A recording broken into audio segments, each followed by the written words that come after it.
Hi, Caitlin. So Caitlin is gonna lead and moderate the next panel. Caitlin is the FT's Business Development Director, and she's of course overseeing the business development team. And she has a background in technology, having worked in commercial leaderships at two media-focused startups. But prior to that, she worked in business development for Bloomberg and the New York Times. Why is Caitlin moderating this panel? Because she's also heading the FT's effort in mini brands, but they are the same one that John Slade this morning has been mentioning to you. So in particular, all the commercial development when it comes to our Moral Money and Climate Capital hubs, our two climate action editorial hubs here at the Financial Times. Moral Money is a trusted destination that we advise you to have a look at for news and analysis about the fast expanding world of socially responsible business, sustainable finance, impact investment, environmental, social, and governance ESG trends, and of course, VUN SDG goals. Thank you so much, Caitlin, for joining me today. And I see here with us as well, Kristen, Carolina, and Daniel. I'm just going to introduce it to the audience, all of you. Thank you so much, Kristen Talman from the FT Moral Money team for joining us today. She's a part of the same team as a news assistant, and she's specifically looking at reporting at ESG developments. Hi, Kristen. Thank you for being to us today. Hi. Thank you for having me. Hi. And then Carolina Zambrano Barragán is the Climate Justice Global Lead at Hivos. She has over 12 years of experience promoting climate action, innovation, and human rights within the public, philanthropic, and civil society sectors. Before joining Hivos, Carolina held the leadership position at the national and local levels in Ecuador, including a Vice Minister of Science, Technology and Innovation, Undersecretary of Climate Change, and Director of Environmental Policy of the city of Quito. Thank you so much, Carolina. Gracias for being with us today. Gracias, Virginia. And last but not least, we have Daniel Taras, Head of Global Sector Program Climate Economy at GIZ, the Germany's international and agencies for climate action. Previous assignments included directing a program on sustainable infrastructure and climate change at the Inter-American Development Bank, IDB, in Washington, D.C., and setting up and heading GIZ Emerging Market Sustainable Dialogues with addresses, of course, which are addressing global sustainable challenges. Thank you so much, Daniel, for being with us today. So I will leave it to you, Caitlin, to moderate this interesting panel about climate action. That is our second topic of the day. Thank you so much for joining. Please keep the question happening on the chat. We are going to answer to them after 40 minutes of the start of the panel. Thank you very much. Thank you so much, Virginia. And hi, everybody. Welcome to our panel. So as you know, the topic du jour is climate change. And after COP26 and several years of unprecedented natural disasters around the world, there is no better time to be focusing on a topic as important as this. So we have a great host of panelists for you. And I think we're just going to start by everyone introducing themselves a little bit further, their work, and how they have come to be involved in this topic and what they're doing with it today. So Kristen, why don't we start off with you? So hi, I'm Kristen Talman. Officially, I am Moral Money's news assistant, and Moral Money is a twice weekly newsletter at the Financial Times that covers the green revolution in business and finance, tracking how companies are going, green headfirst into the next era or not. Thanks, Kristen. Daniel, why don't you tell us a little bit more about your role and your professional background? Oh, Daniel, I think you're on mute.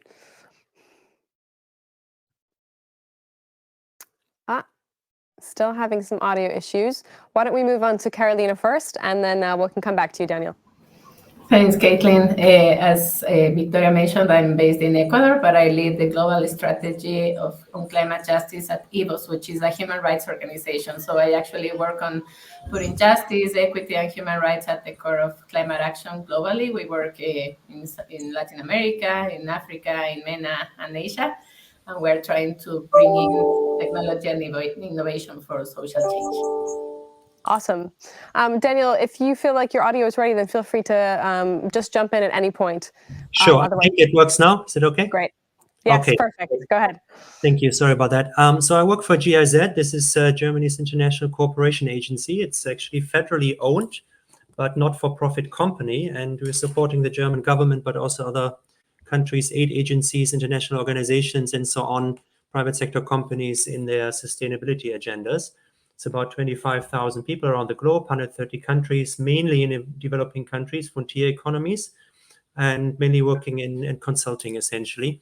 And within GIZ, I actually had a couple of global programs, at the interface really of sustainable economic development and climate and social issues.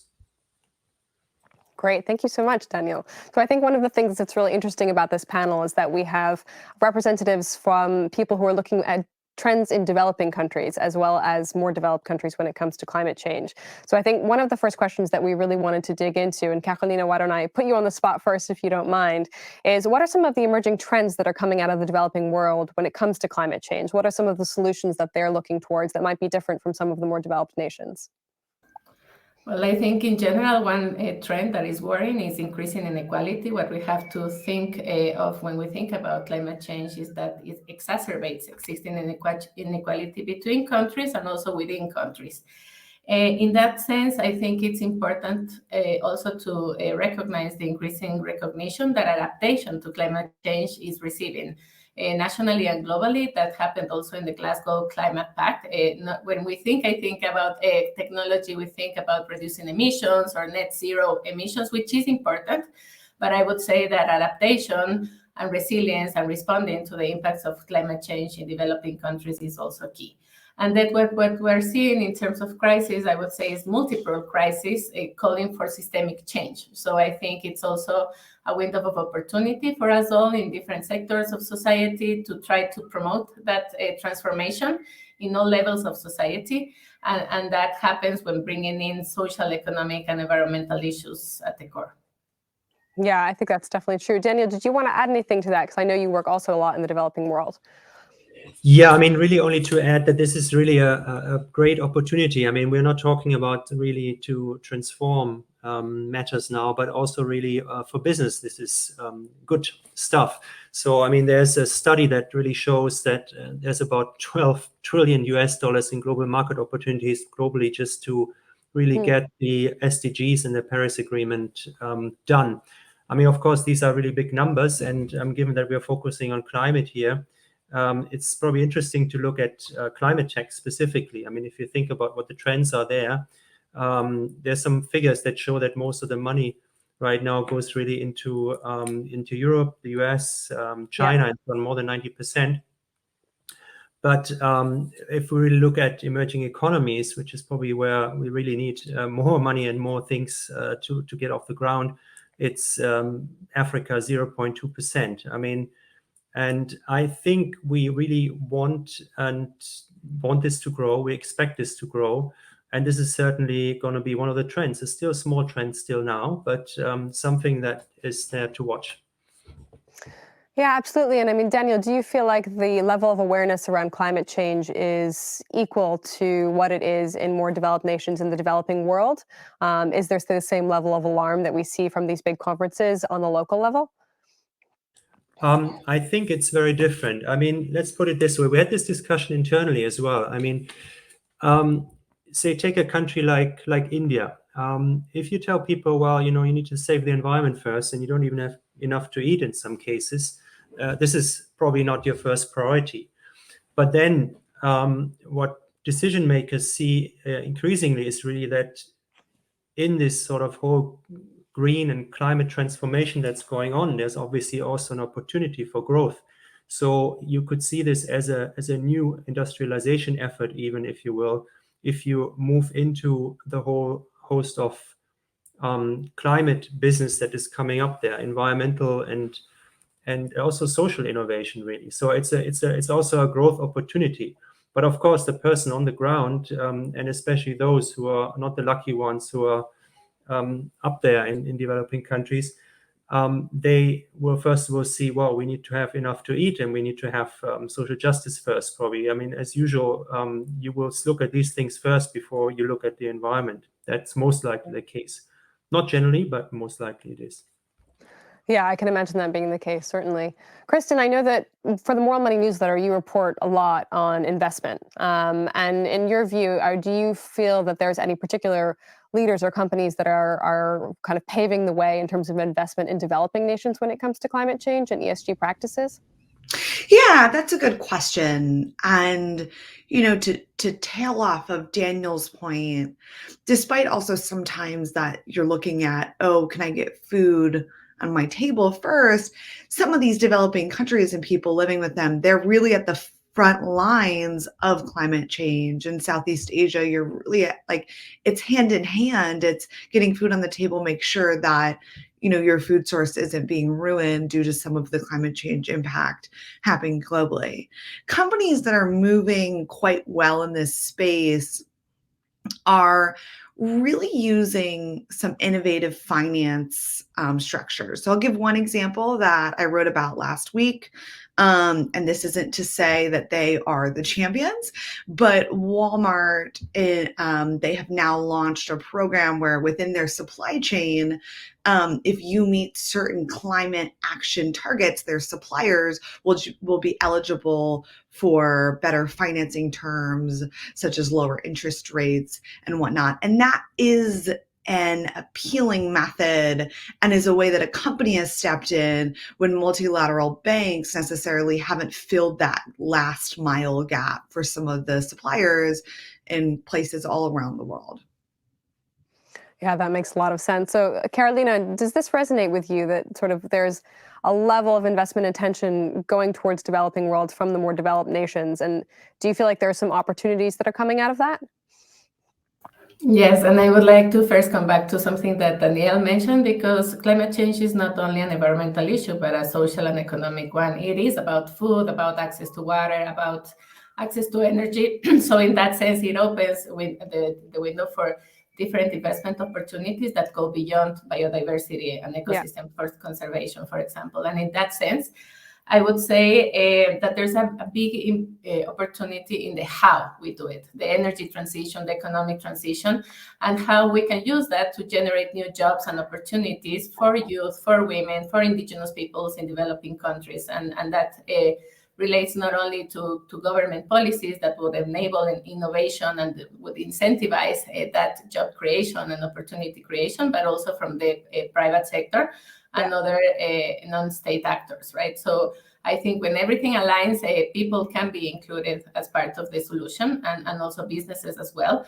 And it all sums up in putting people and planet at the core, and the economy, of course, at the core of the different business opportunities. So I do see an important opportunity there. There's also challenges, of course, related to different access levels to technology, for example, and to finance. But I think there is global awareness around that and increasing recognition of the need to also channel finance and technology to local actors that, as Kristen mentioned, are driving change in the front lines completely of climate change at the local level. Yeah, absolutely. So it sounds like there's some interesting opportunities that are coming out of this related to job creation, related to galvanizing local resources towards really putting themselves towards that climate mission, and towards getting external investment into this topic. But you did also mention that there are some challenges in terms of access to that investment and access to technology. Would you mind elaborating on those a little bit more, Carolina? What are some of the big barriers to making this happen? Where globally, there's a global climate finance architecture, and it is the big actors and the big countries, and even within the developing countries, you have countries like China or Brazil that get more access to that finance. No? It's because it's very complicated to actually get access to the climate finance, and it is countries and not other actors that have access to that. So I think there's also some innovation needed in terms of mechanisms that will allow different stakeholders to access the official climate finance under the UN, or also multilateral and bilateral opportunities related to adaptation and mitigation. That's one part. And then the other one, you have technology development on the one side, but also technology access and diffusion on the other. And then you get into the whole conversation of intellectual property rights, something like we have seen with the vaccines, for example. Right. And the climate crisis is also a similar emergency, right? So we need to also start the conversation about that, about how we can better facilitate access, transfer, and adaptation of technologies to the different local and national contexts in the Global South, and how technology is as important as finance when we talk about climate adaptation, mitigation, and in general, climate action. Yeah, it does seem like there's a lot of parallels and overlaps between kind of the COVID disaster, the COVID catastrophe, and climate change. And the urgency, I'm sure there's many of us who feel like the urgency that we've put towards finding a solution towards COVID and getting vaccinations and getting them out to the world, potentially there's a bit of that urgency that we should put towards climate change as well. Daniel, I'm curious to hear your thoughts on this question around some of the big challenges that are arising out of making emerging markets leaders when it comes to climate change. Yeah, for sure. I mean, money and technology is one thing, and then I think there's also really framework conditions on the ground. I mean, the same thing that concerns us here in Europe or the US is obviously an even bigger concern in many countries in the developing world, that the framework conditions are not right. And that means one thing is just the investment climate is not in a state where people feel comfortable investing in the first place. Right. And then you get to the point where you obviously want to rely on an ecosystem. I mean, think about London and the great ecosystem it provides for prospective entrepreneurs. Yeah. You know who to talk to, you know where the money is, you know, you have all these people around you, and then you sit in, take an extreme example of, say, Mali, and you have a great idea and you wouldn't even know who to share your idea with maybe. So it's this whole question of having the right support structure and the right framework conditions in place for this to happen and for innovation to happen. Yeah, that makes sense. But I guess on the flip side of that, I mean, the opportunities in terms of job creation, et cetera. I mean, Dana, do you have any examples of when that's worked really well? Sort of some case studies of when local communities have been able to be galvanized around the climate challenge?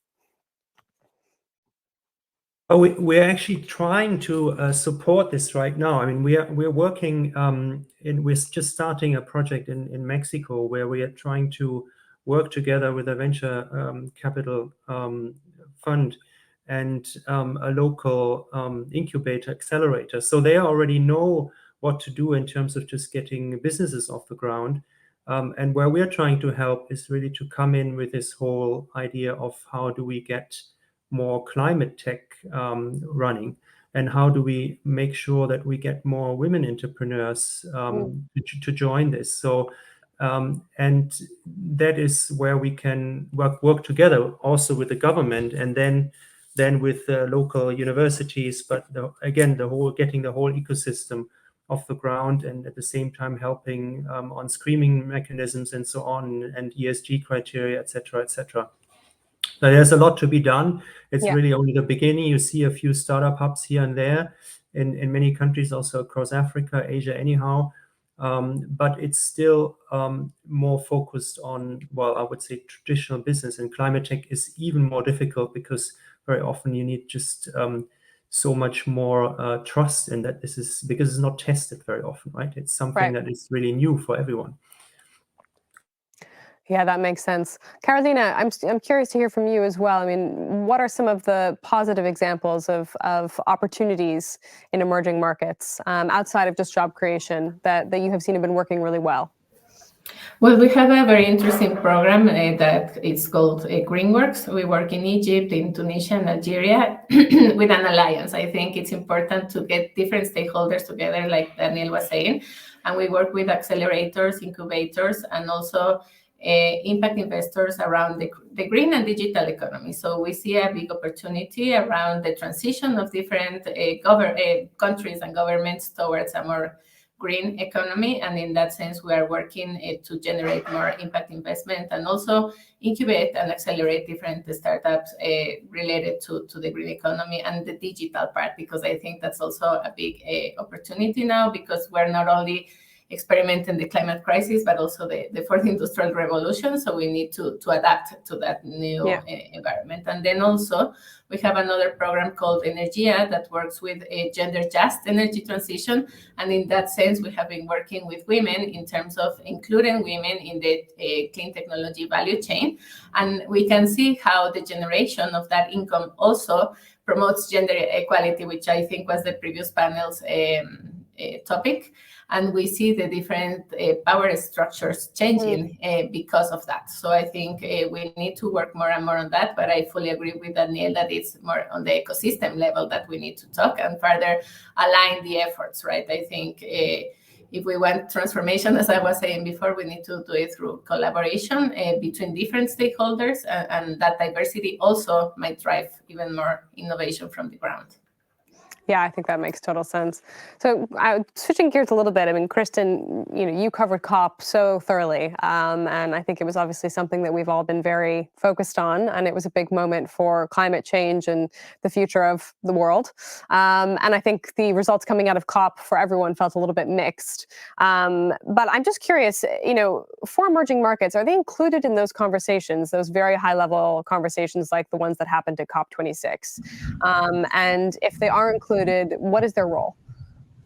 Yeah, great question. So, COP26 was very different than past COPs. You had a lot more players coming into the sphere, specifically the business world, in a way that they hadn't before. And some felt through that other voices were not as amplified, because then you were not only competing against developed countries who already, wrangle for the top seat and arguably have a massive amount of push, but then also business leaders with, just big names that are also stealing places on the stage. I would say emerging markets still had their place at COP26, rightfully so. As I said, some of emerging markets are the ones on the front lines of climate change and come with the most urgent and impactful voice. The work to amplify those voices, I believe, could and should be done more. I think going away from COP, some of the biggest headlines focused on Boris Johnson or, other major world leaders versus some of the leaders at countries that are developing. Yeah, I think that makes sense. I mean, certainly the coverage that I read of COP thereafter was about the biggest leaders like Boris, the biggest countries who had a presence there. And I don't necessarily think that I got a view of what these more emerging economies, what their impact was and what their presence was at COP. Daniel and Carolina, did you have a sense of that? I mean, when you were following COP coverage, and certainly I'm sure you have colleagues who potentially even attended, did you get a sense of what the role of these emerging markets was at that conference? And is there a way that should be more amplified in the future, and how could that be done? Daniel can go first. Okay, I go first, but I think Sure. Carolina should really be the one who is answering this, because she is ultimately from one emerging economy, right? So it's always good to hear the real voice. But let me give you the outsider's point of view. Let's put it this way. So, just in terms of climate finance, $100 billion were pledged, and then there's still a gap of 20 billion still for that. So that alone shows that the cloud of developing countries not been as strong as it should have been, especially given that the brunt of the damage disproportionately actually gets, is borne by developing countries. I mean, they don't cause much of the emissions in the first place in the CO2, but the damage is mainly caused there disproportionately. So in this sense, I would say, as in all major larger conferences, economic cloud makes a big difference, and obviously emerging economies don't have such a big economic cloud, with the exception of China and maybe India and other more larger countries, right? So this is an important point, and this is also something that was once again on the agenda at COP, how to strengthen the voice of emerging economies. It's really about having a stronger voice also in this forum. Yeah, absolutely. Well, Carolina, it sounds like everyone wants to hear what you think about this session. Yeah, and I was also there, and I've been a negotiator for Ecuador, so I can talk from experience in a way. Great. And yeah, first, developing countries and emerging economies are a huge universe of different countries. So I would say there are some that are more hurt than others, like the ones Daniel mentioned: Brazil, China, Mexico, and South Africa are one strong group, negotiations group. And then you have others that are having an increasingly stronger voice, I would say. For example, the alliance of the most vulnerable countries and the High Ambition Alliance, which are really small countries, but that may disappear because of the impacts of climate change.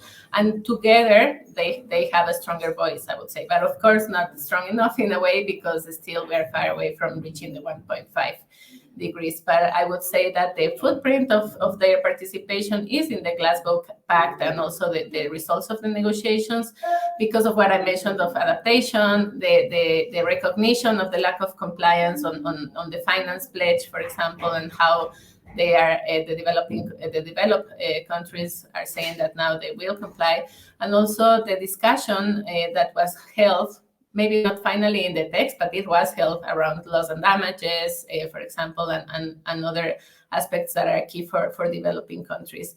And then something that Kristen was saying is that besides, I would say, for example, even with all the restrictions that there were for participation in the UK COP, still, for example, we saw the largest Indigenous peoples delegation in history, and mostly from women.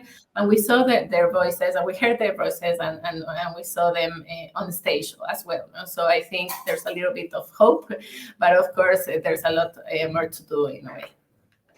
Yeah, I think that's right, Carolina. And just to sort of push that a little bit further, I mean, if you were to either be able to do Glasgow again, or think about the next COP that we're going to have, what would be some of the outcomes that you would love to see from the presence of these emerging economies at this renewed conference?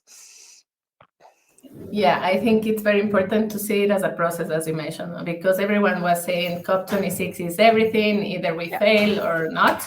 And I think there's COP27 now in Egypt, etc. So I think there's something that we need to keep in mind. Of course, it's hard because there's the urgent need for change on the one hand, and on the other hand, the gradual transformation that needs to happen. No? So there's like a disconnect between the urgency and how changes take place in the economies and also in the world. But I would say first, a new global goal for finance, because right now in COP26 we set the roadmap for the new goal, but we need the new goal, and that goal to recognize the actual needs from developing countries related to adaptation and mitigation. Also, the new adaptation goal is another key part, and then to keep working on ambition. One thing that came out of the COP is that countries need to review their nationally determined contributions, which are like the national action plans and commitments, until next year. So I think this opens a window of opportunity for countries to be more ambitious, and perhaps ambitious enough for that to happen. And also what I think is very important for us to keep in mind is that, of course, you have the negotiations, you have COP, but then you have everything else that goes beyond COP. And you saw that also in the UK with plurilateral or bilateral agreements and announcements, bringing in not only governments, but also philanthropy and companies and other stakeholders, taking pledges and commitments as well, for example, related to zero deforestation or to energy transition, etc. So I think that bringing in different stakeholders also builds more political momentum and pressure to governments to deliver on climate ambition and accelerating action, which was supposed to be also the objective of COP26. I love how you said supposed to be. I think hopefully it still is. But Kristen, I saw you nodding a lot as Carolina was talking. I'd be curious to get your take on this. If you had to do COP26 over again, or again, thinking of COP27, what are some of the outcomes that you would love to see that you did not see this time around? Yeah, what I would caution against is sort of this, we get very caught up in the big headline pledge, and those are vital. But I caution against getting caught in that cycle and only really looking at climate action aggressively and climate change, even for reporters like myself in the run up to COP26. How are we following up from that now? Are we asking about, are we researching, are we demanding progress on the things that were said in Glasgow, and how coming, up to COP27, are we going to make sure that the pledges made at COP26 are being followed so that they don't become empty pledges, and that climate action isn't focused on for 2 weeks in November, but rather really questioned even in the run up every single year, and following up with all the different alliances and pledges and made. Yeah, so it sounds like there's a level of accountability that you would like to see followed. And that kind of leads me into the next question I wanted to ask to you guys is, thinking about these emerging economies, I was curious who you felt like were the real leaders when it comes to that landscape. Is it governments? Is it people on the ground? Is it NGOs? Is it foreign investments? Who do you feel as being the people who are kind of shouting the loudest about this need to address climate change and really leading people on that charge? Daniel, I'd love to hear what you think about that. Well, I think it's a very dynamic field, right? I mean, just looking at how this whole discussion has evolved. I mean, we're looking back at 30, 40 years of discussions, and a handful of people talking about this at some point, everybody thinking they're just tree huggers and nobody cares about them really. And then things slowly come on the agenda. All of a sudden, we've got people on the streets, Friday for Futures, and you think this is the driving force now. But of course, just being on the streets doesn't change matters, even though it did change a big deal. And I think now it's really action on the ground, because the groundwork in terms between governments and so on has been done. And that, I think, is also one conclusion of the recent COP, that things just have to move forward now, right? I mean, it's enough talking. I mean, talking is always important at the government level, so you can't do without it. But ultimately now it's to get things done. And I think now probably it's really businesses, corporate and finance and so on, and obviously everyone, every individual now to get moving, and not just to talk about sustainability all the time in every second sentence, but to see how we can move forward. And I think a lot is happening. A lot of momentum is coming out of the business sector. I mean, myself, I've worked in Canary Wharf at some point, and I still remember 15, 16 years ago, I was always the guy who was, I thought I was a bit mad, because I always had this idea about sustainability and so on, and made fun of me. And now most of my colleagues, they are investing in, sustainability funds and so on, and see this as a great opportunity, not only really to do good, if you will, but also make money out of it. And I think there's a big momentum now.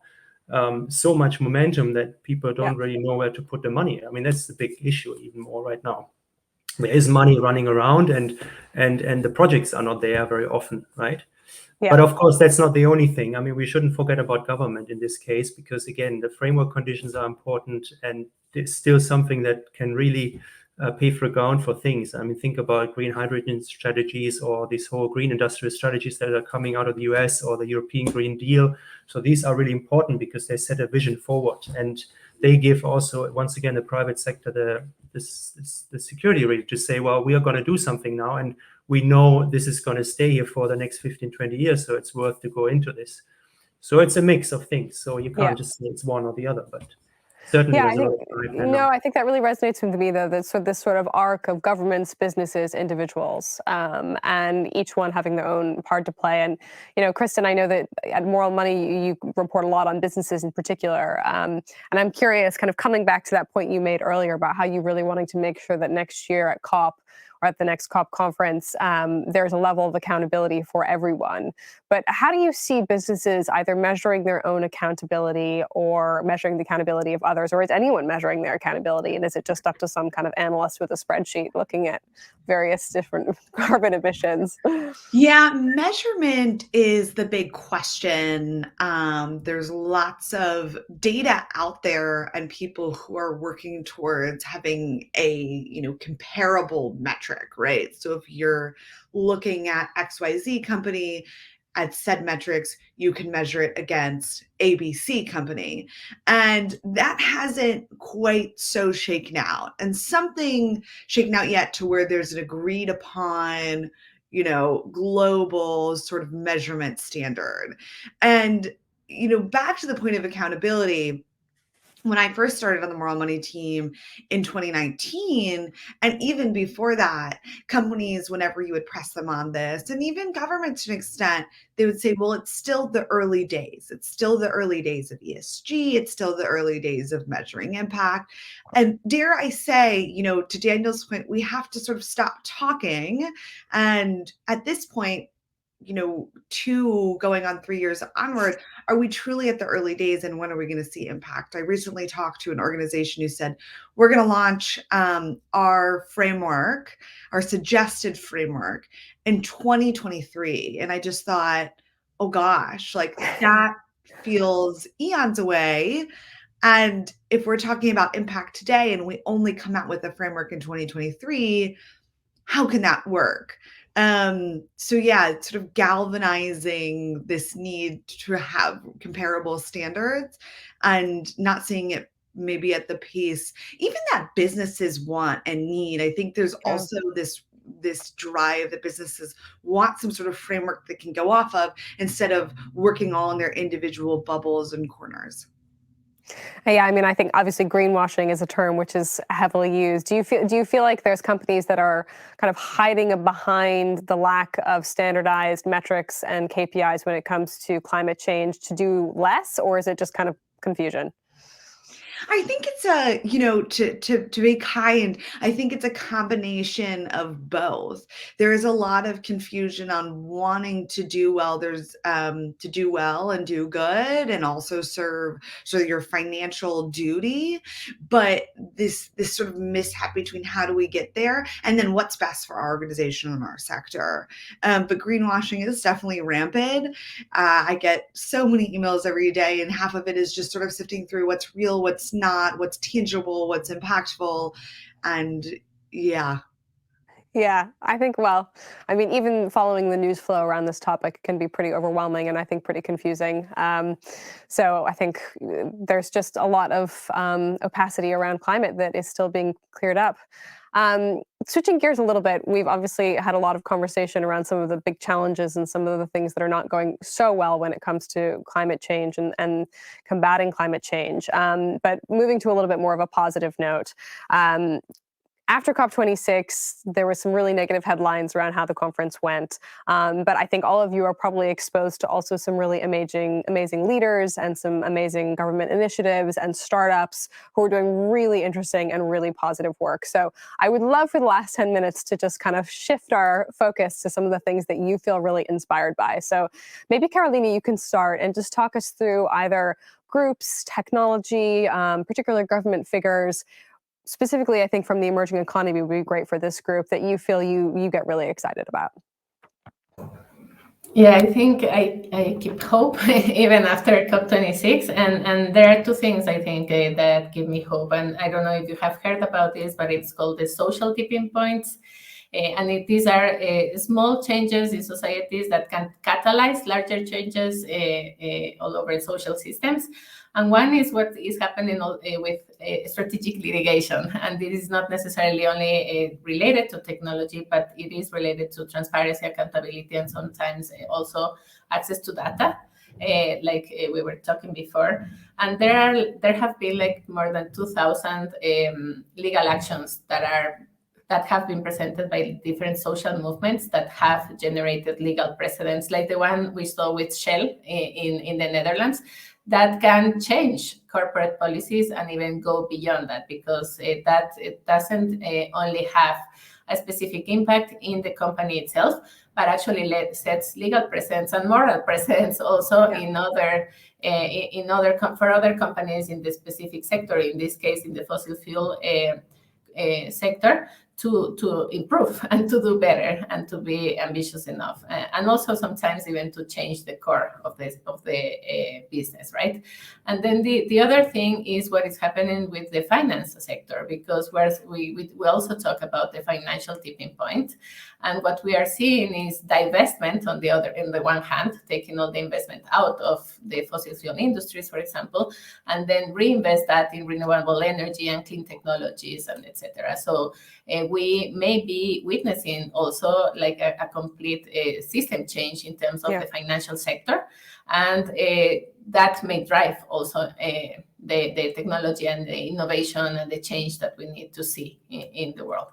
And then, as I said before, in terms of governments, I think there are very important examples. We'll always talk about, for example, Costa Rica in terms of how you can use sustainable development to drive economic development and social change and social justice. And I think that could be a positive example. And also, when Kristen was talking about people that talked at the COP, there was the statement by the First Lady of Barbados. I don't know if you saw that, but it was super inspiring and clear. And we are talking here about countries and people that even have the right to a territory and to a country under risk, right? So even within that, there's a lot of hope and also power in people, power in the different members of society to drive change.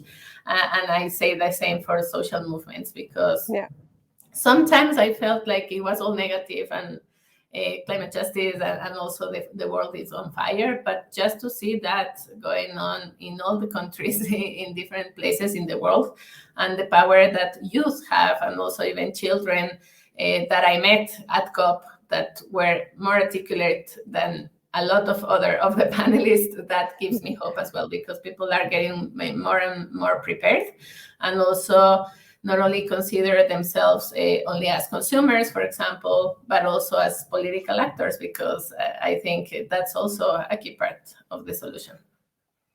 That sounds like a lot of hope, Carolina. I think I want to spend more time with you. I also love strategic litigation. It's not something I've heard of before. That's a really interesting case study. I'd love to know more about it. Kristen, I'm going to go to you next. What are some of the things that make you feel hopeful? Yeah, so mine are twofold as well. The financing, and then actually even to amplify that litigation point further, and something that we're looking at of climate litigation. Climate litigation over the past couple of years has exploded, and exploded successfully. So with Shell in the Netherlands, that was a landmark case. You're seeing huge cases also popping up. Kristen, just to interrupt, do you want to just quickly give a summary of what happened with Shell in the Netherlands, just for the people who are not sure? Yeah, so Shell won a case in the Netherlands that would require, Shell lost a case. The climate litigators against Shell won the case that said that Shell will have to stop a certain level of impact going forward, or at a certain year. And so, sorry, I got so confused when I said Shell won the case, and it sort of tripped me up for a second. Shell did not win the case at all. In fact, it was a big win for climate activists and climate litigators, because this was the first time on a large scale that a court said to a company that you cannot be doing X, Y, Z, and sort of outlined the impact, and will ultimately change their behavior. And then at the same token, cases like this are popping up in Germany. Germany has lots of cases along the same lines. And it's not to say that this is a new innovation, or that this has never been thought of before. This is just really now pulling into reality, and there's been success with climate litigation. Also, then that second point is green financing. There's a lot of talk of green bonds or sustainability linked loans.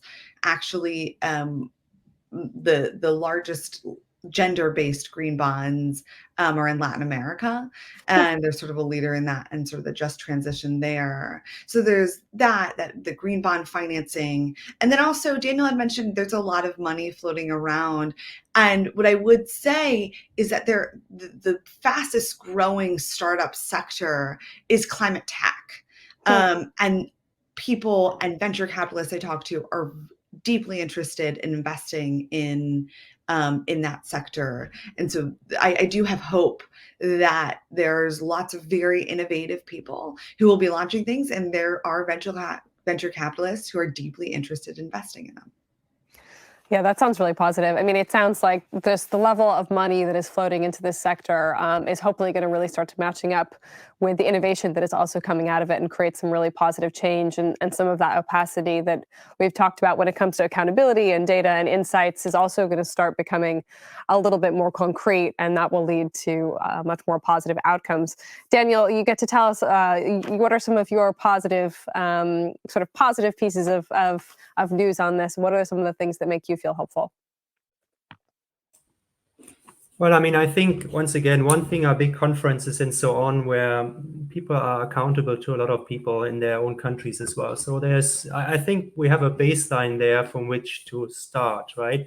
And there's a lot of initiatives that can happen in different constellations, as other people have said already, on the ground. And I think a bit of an idea of what that could be and what could that look like is if you look at the campaigns and initiatives that were happening on the sidelines of COP26. I mean, there's halting deforestation until 2030, and there's reducing methane emissions by 30% until 2030, and then again, as Kristen already mentioned, the whole thing about the greening the international financial system is a big thing as well, obviously. But also, transitioning from coal. I mean, even though it wasn't as much as was hoped for in terms of agreements on the coal side, but for instance, South Africa now has entered a Just Transition Partnership, which is about phasing out coal, and I mean, we're actually assisting them in parts locally, and I think that's a great move. And this is maybe going to be transferred, this approach, to Indonesia or maybe India and so on. So there's a lot of groundwork that happens. And then there are other things that are going on that are more like, I would call them, more like interconnected, if you will. I mean, this whole green hydrogen discussion that's going on. I mean, obviously, it's maybe at least partially it's a bit of a hype, but it certainly has good use in some cases. And Germany, for one, has come up with a green hydrogen strategy where it's really about seeing where can that green hydrogen be produced. Of course, not in Germany, where the sun doesn't really shine too much, and renewables aren't too plenty either.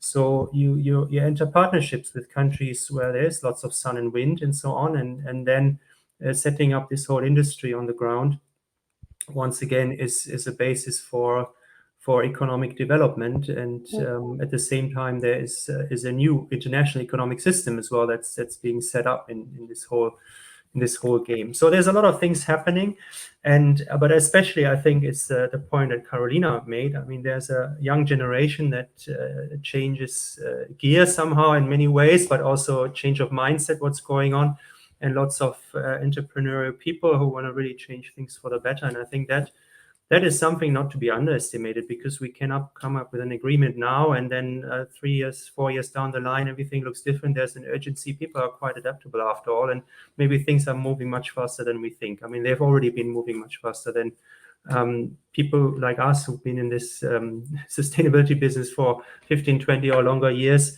who thought it's never going to happen because things are not changing. But now things are moving very fast, actually, by the standards of the past 30, 40 years, right? So in this sense, I think there is hope, and things are going to move. Yeah, I think that's a really good point, in particular that, the progress that we're making in the last 2 to 3 years is amazing in comparison to the last 30 to 40 years, and that there's just so much attention, so much investment, and also so much interest from younger generations to be part of a change when it comes to climate. And speaking of that, that's going to lead us quite nicely into our questions. We've gotten quite a few from our viewers. So we've gotten quite a few questions, and this might be for you, Carolina, and also for Daniel, about how activists in developing countries who make impact in these local communities can be supported financially. So how can they be assisted, and how can they really access that investment to be able to create change? Yeah, I think it's a very important question, because also I think there's There are two things I would say. One is that it is dangerous to be an activist in a developing country, and also especially when it comes to climate and environmental defense. So I would say trying to bring tools, for example, related to digital security and integral security for environmental and human rights activists is one key part. And then the other one is getting the message out, because sometimes we are not able to transfer the message or get it out.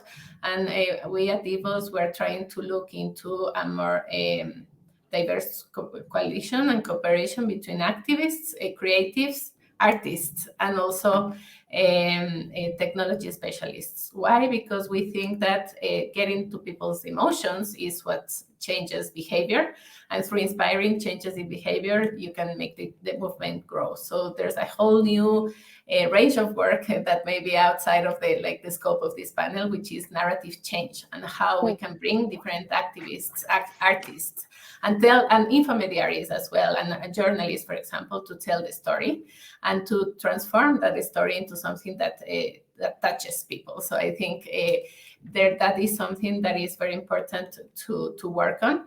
And there's organizations like Hivos, for example, where we try to do that. So we're building a studio for pop culture, for example, and analyzing how to promote narrative change with the activists and the environmental and human rights defenders at the core of that effort, because they are the ones that have the causes, and not the cause of climate change, but the cause behind them in terms of their struggles and their fights. And then we need to take them out and amplify their voices and put them at the core of the global climate narrative and the global climate action. So there's different initiatives. There's also generally coalitions or networks that they are part of. For example, Fridays for Future, or there are regional organizations of indigenous peoples from the Amazon, women, the same. So now I think the challenge is to bring them all together, because sometimes they work separately with the different causes. And if we come together under a climate justice agenda, then we may have like a stronger impact. That makes sense. Kristen or Daniel, do either of you want to weigh in on that at all?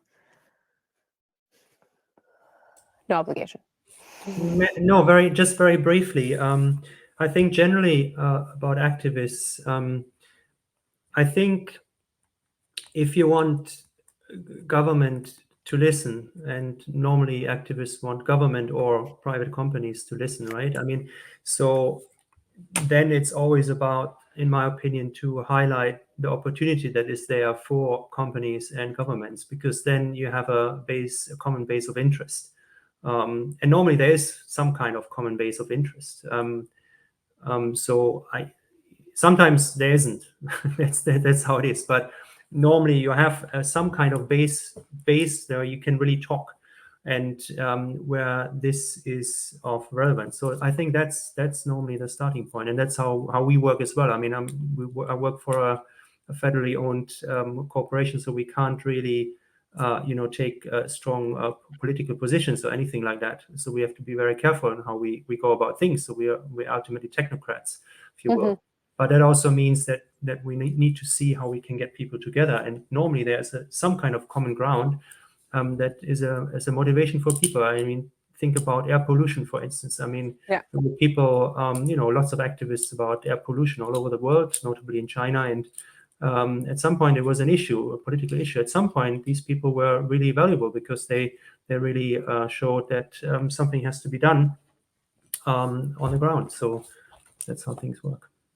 So Daniel, just to kind of dig into that a little bit more, we've gotten a follow-up question, which is, would access to global finance potentially be affected by the way a climate action agenda is promoted, and specifically if that agenda is expressed as social activism?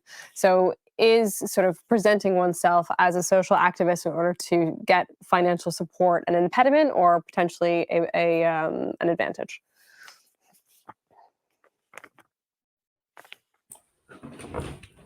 Okay, so I mean, are we talking about activist investors? Is that the question? It doesn't specify, but we can say yes in this case. I'll interpret that as yes. I mean, this is happening to a certain extent already, right? I mean, there were cases, I think, where activist investors are trying to push out CEOs in oil companies that were not going down the right way of renewables, let's put it this way.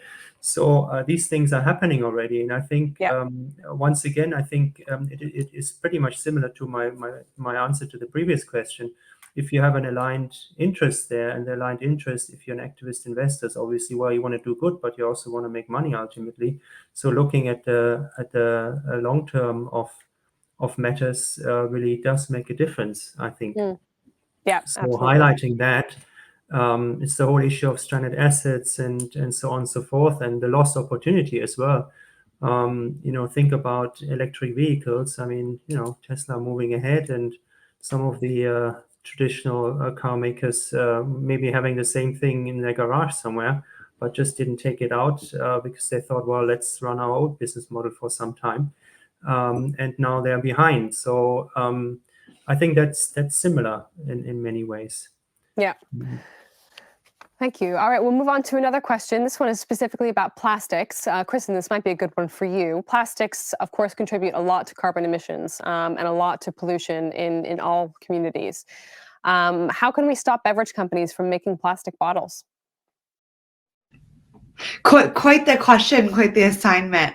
I'm not a plastics expert by any means, but almost to tail off of Daniel's point is anything, being, and to get companies to do this, right, or to get people to move on, to push the needle forward, framing it as an opportunity. And I have seen the most effective people who frame this as an opportunity talking about it through the lens of risk and risk management. Risk management is language that a plastic company will understand. They'll understand risk, and they understand how they run models to mitigate risk. If this is a risk because you're going to operate in an environment that won't be stable for the company due to depleting resources in 30 years, you can't quite future plan for that company then. So I would say if you're trying to get companies, governments, et cetera, to move forward on this, an effective way to do it is to frame it in the lens of risk, and not really for the future of the company, for the sustainability, but more the long-term people. Sustainability means a million things to a million different people, but actually that forward-looking focus, you have to factor in that risk, the climate risk that's present. Yeah. And for plastic companies, they will be facing that climate risk, just like we all will. Yeah, so putting it into sort of the terms that they understand, that they know will affect their business model, is really important. We're going to take one more question. Carolina, I think you might be best positioned to answer this one. This is about green hydrogen, and that when it gets mentioned, it is often mentioned in the context of it taking a long time to come to emerging our markets. Do we have any idea of how to speed that up, or how green hydrogen can be adopted by emerging markets, especially where they have the right weather conditions? I think I may not be the best person to answer that. Maybe Daniel is, but in general, I think we have to again think about the global technology and trade agreements, and also the climate change agreement, and how we could use the technology transfer mechanism that exists under the UN Framework Convention on Climate Change, and use that to facilitate the transfer, access, and adaptation, if necessary, to the different countries. But perhaps Daniel can complement my answer. Daniel, do you want to add something? Yeah, just briefly from Germany's still very fresh experience. I mean, this is actually being made a national priority, so to speak. I mean, there are partnerships. There's lots of money being put into this. This is about energy partnerships. Ultimately, it's being driven by the Ministry of Economy. It's driven by the Ministry of Economic Development. So it's actually seen as something that's being done together with partner countries, so such as Chile or Morocco and so on. So to move things forward, it requires a big push. Let's put it this way. It's just not going to happen like that, and people need to put some money on the table for it, and governments need to get involved, because the market itself is probably not going to do it, at least not at the beginning, because as people say, you need you need some kind of outlay, like investment at the beginning. Yeah. Well, put some money on the table and get governments involved. That's a nice way to round out our panel. I want to thank our panelists, Daniel, Carolina, Kristen, thank you so much. I'm going to pass it back to Virginia, who is going to tell you what is next. Thank you very much, Caitlin, and thank you everyone else for joining this super interesting panel. We actually got a lot of fire actually on the chat. There were a lot of people discussing and all the different points, and also, a bit of a debate, which is really interesting, but at the same time, that's what this platform is for. So drop in there your ideas, even if you are putting a bit of fire over there in your conversations. I think this is what these events are for. So thank you so much for this panel. Thank you, Caitlin. Thank you, Kristen. Thanks, Carolina and Daniel, for joining us today.